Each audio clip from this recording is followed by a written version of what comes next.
अमीर अपनी दौलत में कैसे इजाफा करते हैं, इतनी दौलत कैसे इकट्ठी कर लेते हैं, मिडिल क्लास से अपर क्लास में कैसे जाया जा सकता है। ये रिसर्च के मुताबिक 8 टिप्स हैं, 8 बातें हैं, 8 खूबियाँ हैं। मुझे ये 8 खूबियाँ बहुत अच्छी लगी तो मैं आपसे भी शेयर कर रहा हूँ। मैं खुद भी इन पर अमल कर रहा हूँ, आप भी कीजिए। मेरा यकीन है आप दौलत भी इकट्ठी करेंगे और मिडिल क्लास से अपर क्लास का सफ़र भी तय कर लेंगे। मिडिल क्लास से अपर क्लास में कैसे आ जा सकता है, ये सफ़र तय करने के 8 स्टेप्स हैं। 8 स्टेप्स, ये 8 आते हैं अगर आप अपना लेते हैं तो आदत नंबर 1 ये है कि पैसा खर्च करके वक्त खरीद लेना। अमीर क्या करता है, पैसा खर्च करता है, फेंकता है और लोगों का वक्त खरीद लेता है, एनर्जी खरीद लेता है, स्किल खरीद लेता है। अब लगाए हुए पैसे से वो एनर्जी, वक्त और स्किल्स के ज़रिए दूसरे लोग पैसा कमाते हैं। इसका वक्त भी बच गया, एनर्जी भी बच गई और फिर वही पैसा जो इसने इन्वेस्ट किया है वापस कई गुना होकर लौट के आ जाता है। इस तरह इसे सिर्फ ये इंजॉय करना इसके लिए बाकी रह जाता है, बाकी सब कुछ जो वक्त बेच रहे होते हैं वो करते हैं। जैसे कि आप देखें इंटरनेशनल मार्केट में फ्रीलांसिंग में लोग डॉलर्स पे कर रहे हैं, वक्त बचा रहे हैं, एनर्जी बचा रहे हैं, स्किल दूसरों से ले रहे हैं और अल्टीमेटली वो जो फ्रीलांसर है उससे ज़्यादा अर्न कर रहा है पेयर। जो हम टाइम दे रहे हैं ना तो हमसे ज़्यादा अर्न कर रहा है वो। ये बुरी बात नहीं है लेकिन मैं आपको फैक्ट बता रहा हूँ। फैक्ट शीट यही है कि हम टाइम बेच रहे हैं, एनर्जी बेच रहे हैं, अपनी स्किल बेच रहे हैं और वो अपना टाइम बचा रहे हैं, एनर्जी बचा रहे हैं और बदले में पैसा भी वही ज़्यादा कमा रहे हैं। कैसी साइंस है, आप भी ज़रा इस पर अप्लाई करके देखें। मुझे बड़ी अच्छी लगती है ये बात, मैं भी इसी पर काम कर रहा हूँ, इसीलिए मैं आपसे शेयर कर रहा हूँ। नंबर 2, अमीर पैसा इन्वेस्ट करता है, पैसिव इनकम क्रिएट करता है। ये पहले वाले स्टेप के साथ कनेक्टेड है लेकिन थोड़ा डिफरेंट है, फाइन लाइन है। ये क्या करता है, एसेट ऐसे खरीदता है जो इसकी पैसिव इनकम में, ये सोया है तब पैसे आ रहे हैं, ये जागा है तब पैसे आ रहे हैं, वॉशरूम में पैसे आ रहे हैं, ये बेकरी पर है पैसे आ रहे हैं, ये रेस्टोरेंट में गया है तब पैसे आ रहे हैं, जहाज़ में पैसे, हर तरफ से पैसा ही पैसा। चूँकि इसकी जो एसेट्स हैं वो पैसा पैदा करके दे रहे हैं तो इसके लिए प्रॉब्लम्स नहीं होते और फिर दौलत इसकी एक्यूमुलेट होती जाती, बढ़ती जाती, पाइल्स लगते जाते हैं। तो एसेट्स, इन्वेस्टमेंट, एसेट्स और एसेट्स इसके लिए क्या पैदा करते हैं, पैसा। ये खुद काम नहीं करता, एक्टिव इनकम नहीं कमाता बल्कि पैसिव इनकम कमाता है। तो हम क्या करते हैं, एक्टिव इनकम के चक्कर में वो पैसिव की तरफ जाते नहीं, तो फिर इसकी वजह से हम सिर्फ उस विशियस साइकिल में रह जाते हैं और ये विशियस साइकिल से निकलकर अपर क्लास में चले जाते हैं। नंबर 3, लोन से दौलत पैदा करना। लोन से दौलत कैसे, यानी कि ये अपना पैसा कम खर्च करते हैं। आपने देखा होगा कि बड़े बड़े जो टाइकॉन्स हैं उन पता चलेगा फ़लाँ बैंक से उसने इतना पैसा ले रखा है, फ़लाँ जगह से इतना पैसा ले रखा है और वो उसी पैसे से पैसा क्रिएट करते हैं। यानी कि लोगों का पैसा, लोगों के पैसे से कमा के लोगों को पैसा वापस किया, अपनी बचत अपने पास रखी। तो ये एक बिजनेस माइंड होता है कि ये क्या करते हैं, पैसा लेकर उनसे पैसा कमाते हैं, उनका पैसा वापस करते हैं और जो बचता है वो अपनी पॉकेट में रखते हैं, उससे इंजॉय करते हैं। इसे कहते हैं लोगों की जूतियाँ लोगों के सर। तो ये उनके पैसे से उनको ही बिजनेस दे रहे होते हैं और अल्टीमेटली इस तरह इनका साइकिल चल रहा होता है। तो लोन से पैसा, जबकि हम लोग क्या करते हैं, हम लोन से डरते रहते, पैसा लेते नहीं, फिर हमारे पास पैसा आता भी नहीं। मैं अभी एक दूसरी वीडियो करने जा रहा हूं जिसमें ये बताऊंगा कि हम लोग पैसा अपना बर्बाद कैसे करते हैं, तो उसमें भी आप ज़रूर देखिएगा ताकि आपको मज़ीद बेनिफिट हो सके। नंबर 4, ये टैक्स एफिशिएंट होते हैं। इनका ख्याल होता है इधर से पैसा कैसे बचाएं, इधर से कैसे बचाएं, कौन सा ऐसा काम करें जिससे पैसा बचेगा। तो ये टैक्स कंसल्टेंट रखते हैं, उनको पैसे देते हैं कि भाई हमारे पैसे बचाओ। वो फिर कंसल्टेंट इनको बताते हैं कि सर यहाँ से पैसा ऐसे बचाया जा सकता है, यहाँ से ऐसे बचाया जा सकता है। काम करते हैं, टैक्स भी देते हैं, टैक्स देते हैं तो बचाते हैं ना, इनको पता है। तो टैक्स देते हैं और बचाते भी हैं। तो इस तरह इनकी हर एक्टिविटी टैक्स एफिशिएंट होती है और ये टैक्स एफिशिएंसी भी इनका पैसा बचाती है, जिसकी वजह से इनका बिजनेस तो बढ़ता जाता है लेकिन टैक्स कंट्रोल रहता है। टैक्स कंट्रोल रहता है, पैसा बढ़ता जाता है। जब टैक्स ज़्यादा हो जाता है तो पैसा कम होता जाता है। नंबर 5, ये जेन्युइनली अमीर रहते हैं। जेन्युइनली अमीर रहना से क्या मुराद है कि यानी कि ये प्राइवेसी में इन्वेस्ट करते हैं। ये जैसे हम कहते हैं ना फ्लैशी शोई, ऑस्टेंटेशियसनेस की तरफ नहीं जाते, यानी कि ऐसी चीज़ों पे पैसा नहीं खर्च करते जैसे लोग देखें और कहें वाह वाह क्या अमीर है। ये क्या करते हैं, ये प्राइवेसी में पैसा इन्वेस्ट करते रहते हैं और पता तब वाह क्या बात है, ये इतना अमीर हो गया, ये इतना अमीर हो गया।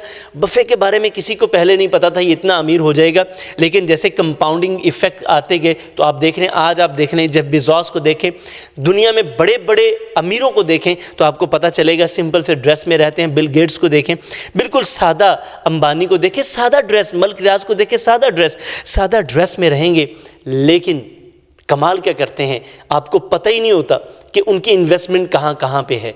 जब आपको इन्वेस्टमेंट का आउटपुट मिलता है तो पता चलता है क्या बात है, कमाल करते, अरे ये इतना पैसा कहाँ से आ गया। तो भाई उनकी प्राइवेसी इन्वेस्टमेंट से आता है। तो आप प्राइवेटली इन्वेस्टमेंट की तरफ जो भी चला जाएगा वो आहिस्ता आहिस्ता आहिस्ता, चूँकि एक आपका पैशन है, एक आपका फैशन है, पैशन आपको पैसा देता है, फैशन आपका पैसा बर्बाद करता है। तो ये जो जेन्युइनली अमीर होते हैं वो फैशन की तरफ नहीं, पैशन की तरफ जाते हैं।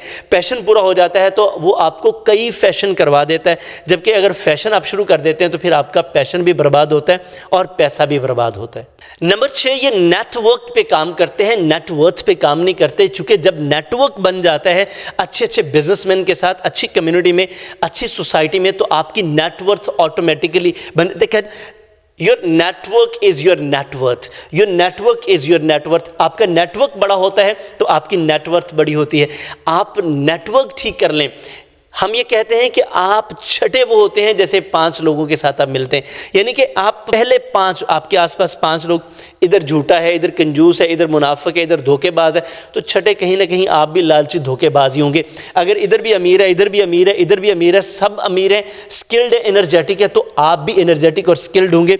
लेकिन अगर आपने अपने आसपास नाकाम लोग जोड़ रखे तो फिर सर आपके लिए प्रॉब्लम होगा। नेटवर्किंग आपकी नेटवर्थिंग करती है।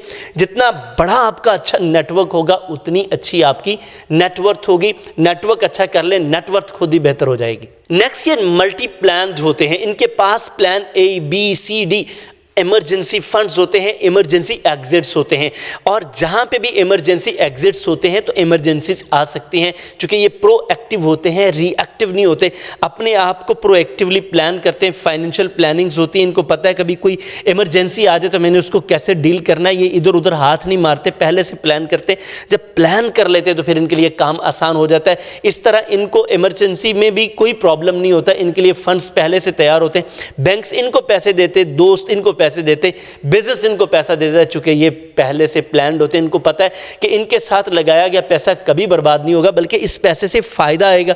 इस वजह से इनकी दौलत दिन ब दिन बढ़ती चली जाती। नेक्स्ट, ये by knowledge first things later. इनका कमाल ये होता है, ये लर्न पहले करते हैं, चीजें बाद में खरीदते हैं, क्योंकि इनका मानना होता है कि ये पहले सीख लें, चीज़ें खुद ब खुद आ जाएंगी। क्योंकि जब पैसा होगा तो बाइंग पावर बढ़ेगी। ये पहले नॉलेज खरीदते हैं, यानी कि अच्छी किताबें पढ़ते हैं, अच्छे सेमिनार्स लेते हैं, ट्रेनिंग लेते हैं, अपनी personal development, professional development, business development पे काम करते हैं। उसके बाद ये फिर क्या करते हैं, चीज़ें खरीदते हैं, क्योंकि चीज़ों को खरीदने के लिए कैपेसिटी चाहिए।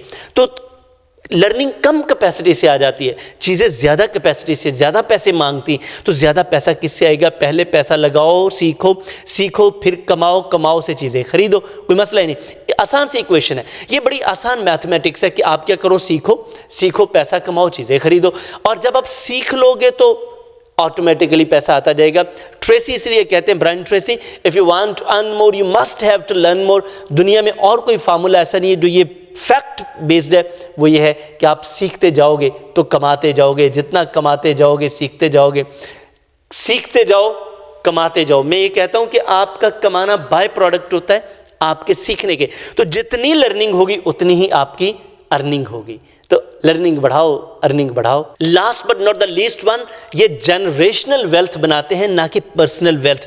पर्सनल वेल्थ ये है कि सिर्फ अपना ही पैसा जोड़ी गए, खुद ही सांप बन गए और बैठ गए उसके ऊपर सांप बन के, और कहा ना बेटे को देना ना बेटी को देना, कुछ किसी को हाथ नहीं लगाने देना, मैंने कमाया मैंने लेके मर जाना है, मैंने देना किसी को नहीं है। जबकि ये क्या करते हैं, जो अमीर होने वाले लोग होते हैं, जो मिडिल क्लास से अपर क्लास में आते हैं, वो अपनी जनरेशन को पैसा इकट्ठा करना सिखाते हैं कि कैसे इन्वेस्ट करते हैं, कैसे कमाते हैं, पैसे के साथ कैसे खेलते हैं, पैसे को कैसे यूटिलाइज करते हैं, पैसे के ऊपर कंट्रोल कैसे करते हैं, पैसे को मैनेज कैसे करते हैं, वो जनरेशन्स को सिखाते हैं। एक जनरेशन से जब बिजनेस दूसरी जनरेशन में चला जाता है तो फिर ही कामयाबी होती है। प्रॉब्लम ये होता है कि एक जनरेशन के बाद जब वो एक पर्सनालिटी जो क्रिएट की होती है, आप देखें दुनिया में बड़े सारे बिजनेसेस हैं जी, वो वाले साहब खान साहब चलाया करते थे, खान साहब फौत हुए तो बिजनेस भी फौत हो गया।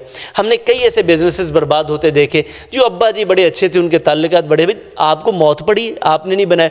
मसला ये था कि अब्बा जी ने, जो बच्चे थे उनका, मैं हूँ ना, तो मैं हूँ ना, आप आपका क्या ज़रूरत काम करने की, आप इंजॉय करो मेरे होते हुए। वो होते हुए इंजॉय कर ले, उसके बाद बर्बाद हो गया सारा कुछ बिजनेस, क्योंकि जनरेशनल इनकम बनाई नहीं थी, जनरेशनल बिजनेस बनाया ही नहीं था। इसके ऊपर मेरा बड़ा ज़बरदस्त कॉन्सेप्ट है, आने वाले दिनों में मैं शेयर करूंगा बिजनेस माइंडसेट के ऊपर कि आपको बिजनेस सन बनाना चाहिए। तो कैसे बना सकते हैं, इसके लिए आप मुझसे पर्सनली भी रब्ता कर सकते हैं। वीडियो अगर आपको पसंद आई है तो please like, comment and share ज़रूर कीजिएगा, और चैनल अगर आपने सब्सक्राइब कर लिया तो मैं बड़ा ही मशकूर हूँ, मेरी टीम आपकी मशकूर है, हम आपके लिए दुआगो हैं। लेकिन अगर आपने नहीं किया तो मेरी आपसे रिक्वेस्ट है, प्लीज़ चैनल को सब्सक्राइब कर लीजिए, लाइक, कमेंट एंड शेयर ज़रूर कीजिए। और ये आप जो लिंक्स देख रहे हैं ना, ये डिफरेंट बिजनेस वीडियोज़ हैं, पूरी प्ले लिस्ट है, खोलिए इसे, आपका दिमाग खुल जाएगा, आपके दिमाग की बत्तियां जल उठेंगी, आपको लगेगा कि वाकई कंटेंट मौजूद है और इस कंटेंट से एक आइडिया आपकी ज़िंदगी बदल सकता है। मिलते हैं नेक्स्ट आइडियाज़ के साथ। Thank you very much.